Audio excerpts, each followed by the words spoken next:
তাদেরকে পাহারা আমরা দিচ্ছি। আমরা আমাদের প্রশাসনকে, নেতা কর্মীদেরকে বলেছি, রক্তের বদলা রক্ত নয়, হাতের বদলা হাত নয়, পায়ের বদলা পা নয়। আমরা বলেছি বাংলাদেশের মাটিতে সমস্ত নির্যাতনের বিচার হবে। সাউথ টাউনে হোক আপনার স্বপ্নের আবাসন, শতভাগ রেডি প্লট, সাথে সাথেই সাফ কাবলা রেজিস্ট্রি। তৎকালীন 111 গভর্নমেন্ট থেকে আমাদের বেগম খালেদা জিয়াকে প্রস্তাব দেওয়া হয়েছিল, আপনি যদি বিদেশে অবস্থান করেন তাহলে আপনার 2 সন্তান সহ এমন একটি রাজকীয় বিলাসবহুল জীবন দেওয়া হবে, আপনি চিন্তাও করতে পারবেন না। এই নির্যাতন নিপীড়ন আপনাকে সহ্য করতে হবে না।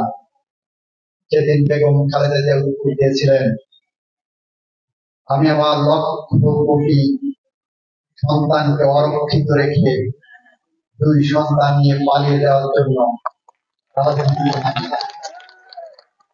বেগম খালেদা জিয়া বলেছিলেন, যে মাটিতে আমার স্বামী ঘুমন্ত অবস্থায় আছে, সেই মাটি ছেড়ে আমি পৃথিবীর কোথাও যে শান্তি পাবো না।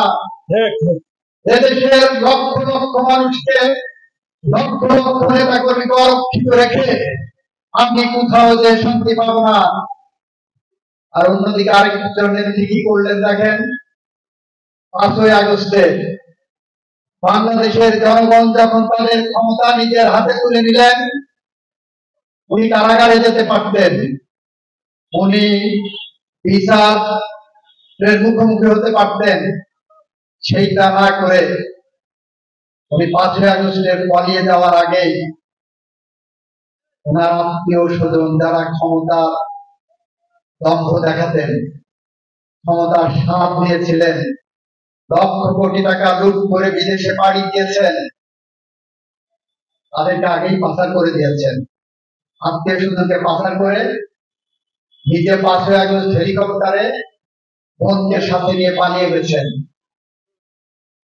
আর তার দলের লক্ষ লক্ষ নেতা কর্মীকে অরক্ষিত রেখে গেছেন। তাদেরকে পাহারা আমরা দিচ্ছি। আমরা আমাদের প্রশাসনকে, নেতা কর্মীদেরকে বলেছি, রক্তের বদলা রক্ত নয়, হাতের বদলা হাত নয়, পায়ের বদলা পা নয়। আমরা বলেছি বাংলাদেশের মাটিতে সমস্ত নির্যাতনের বিচার হবে, আইনসঙ্গত ভাবে হবে। আমরা সেই কারণে প্রতিশ্রুতিবদ্ধ, কাউকে আমরা আইন হাতে তুলে নিতে দেইনি। সুতরাং যে সমস্ত ভাইরা এখন মনে করছেন সামনে ষড়যন্ত্র করবেন, সামনে কুকুরি খেলবেন, সেই কুকুরি খেলার সময় আপনারা পাবেন না। হয়তো আপনারা যদি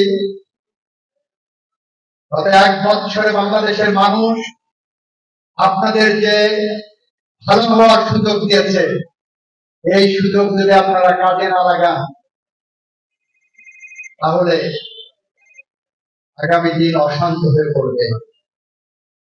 আমরা আইনটা নিজস্ব গতিতে নিয়ে যাওয়ার চেষ্টা করলেও জনতা যদি ডেকে ওঠে, সমস্ত কিছু তছনছ হয়ে যায়।